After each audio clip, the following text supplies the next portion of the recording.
ผมกราบขอบพระคุณท่านพิธีกรโอ้บัดนั้นดำเนินรายการได้ดีมากครับจัดเวลาได้เป๊ะเลย ในส่วนของผมก็เอาผมได้จาริกไปอยู่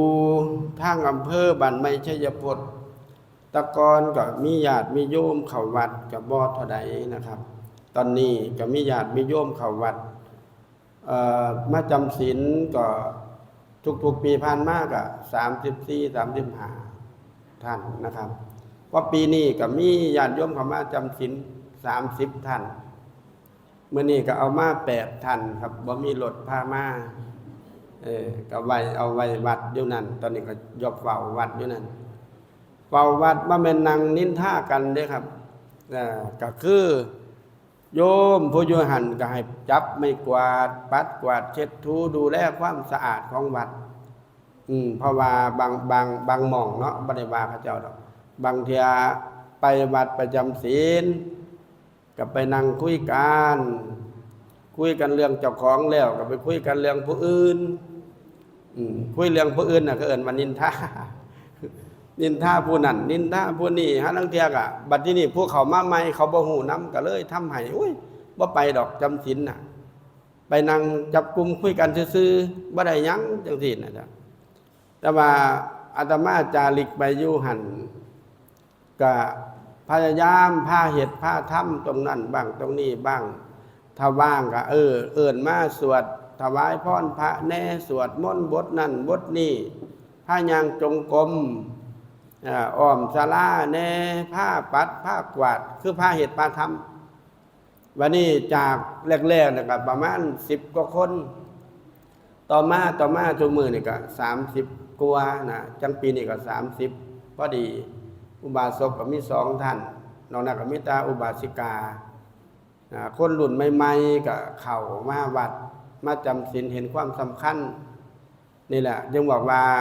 ที่ในภาษิตที่เฮาได้เสวนาธรรมกันมื้อนี้ก็ตรงตามที่บอกว่าไปเพื่อประโยชน์สุขของชนจำนวนมากไปแล้วเพิ่นก็ได้ประโยชน์ตนแล้วก็ประโยชน์ผู้อื่นประโยชน์ตนกับเพิ่นก็ได้เข้าวัดเข้าว่าฮู้เห็นอันนั้นอันนี้เพิ่นก็ได้ฟังธรรมแน่ได้สนทนาธรรมได้เปิดห้างเทียอันเทศหลายเมื่อยก็เปิดเทปให้เพิ่นฟังเข้ามาวัดจังเดียวเพิ่นก็ได้ฮู้ได้เห็นก็ถือว่าเพิ่นก็ได้เพราะฉะนั้นอันนี้ก็ถือว่าเป็นประโยชน์และความสุขของชนจำนวนมากสรุป5นาทีนี้อาตมาอยากจะเชิญชวนญาติโยมเนาะครั้งต่อไปแล้วก็ขอกราบนิมนต์ท่านด็อกเตอร์ไปอีกเด้อไปจัดรายการอยู่วัดของผมนำมัน8ค่ำหน้านี่ล่ะครั้งต่อไปครั้งที่2นี่ขอกราบนิมนต์นะครับแล้วก็โยมจังใดก็สิได้จากกันแล้วเนาะอยากจะให้คาถาจักบทหนึ่งโยมบานำเด้อบาดังๆกันบาบ่ดังมันบ่เข้าไปมันบ่เข้าไปในตัวเฮาเด้บาตามคาถาแก้ใจคาถาแก้ใจ1มองโลกในแง่ดี2รู้จักปล่อยวาง3ช่างมันเถอะได้บ่จำได้บ่ข้อที่1มองโลกในแง่ดีมองโลกในแง่ดีอันนี้จริงๆมื้อนี้เกือบสิบ่ได้มาเนี่ยโยมพ่อโยมแม่มื้อวานเนี่ยเตรียมสถานที่เนาะไปย้ายระฆังเนี่ยอาตมาก็ย้ายองค์เดียวนี่แหละย้ายจับหม่องนี้ไปใส่หม่องไม้น่ะหม่องที่มันกาบัตตีแล้วก็สิได้ดังเบิดระฆังหลุดมือตกมาใส่ขอโทษตกมาใส่นิโคตินน่ะจ้ะนิโคตินกับไอ้เนี่ย2นิ้วน่ะมันขาดพอยืนอยู่ทั้งปูนยืนอยู่ทั้งพื้นปูน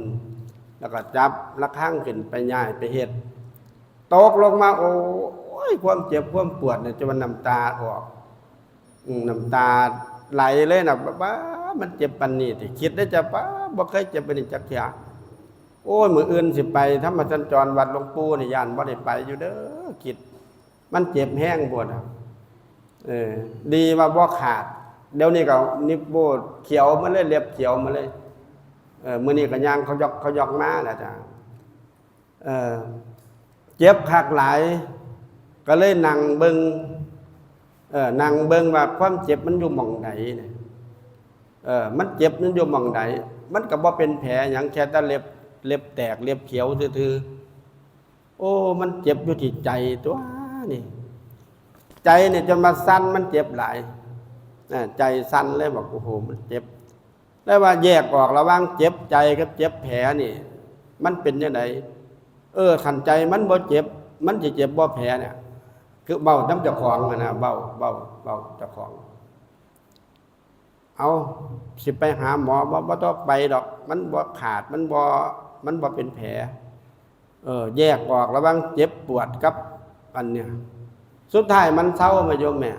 แต่ว่าอันเล็บนี่ยังเขียวอยู่เท่าเดิมนี่ล่ะบานี้พอที่จำบัดว่าเขาว่าปวดแห้งๆลองกินยาพาราเบิ่งคันสิกินหลาย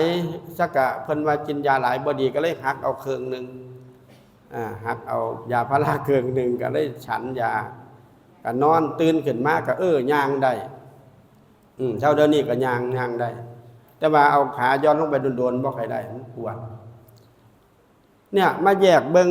ก็คิดในแง่ดีตรงที่ว่าขันละครั้งมันบ่ตกใส่ขาของอาตมาเองเนี่ยเกิดมันไปตกใส่ขาโยมน่ะโอ้โหเกิดตกใส่ขาเด็กน้อยมันบ่ได้ดีแล้วล่ะที่ตกใส่ถือขาเจ้าของคิดในแง่ดีจำได้เนาะโยมเนาะ1มองโลกในแง่ดีปล่อยวางช่างมันเถอะช่างมันเถอะปล่อยวางคันเฮ็ดได้3อย่างนี้สรรพคุณมันมีโยมพ่อโยมแม่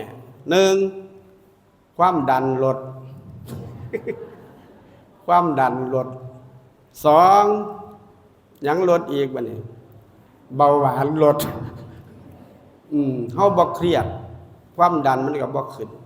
เพราะฉะนั้นคันได้คาถา3อย่างนี่อาตมาเชื่อว่าทุกอันความดันกับเบาหวานน่าจะลดสุขภาพเราก็จะดีจำไว้ได้โยมพ่อโยมแม่อันกลับไปบ้านนี่ผู้อยู่บ้านจมให้ก็ปล่อยวางหัดปล่อยบ่ได้ก็สร้างมันเถาะสร้างมันย่างออกไปข้างนอกหรือยังก็แล้วแต่เฮาได้คาถาตัวนี้ไปในตัวของเฮากันว่าคาถาแก้ใจเจ้าของแก้ที่ใจแล้วทุกอย่างก็จะสบายเอาละเนาะ5 นาทีก็คงจะ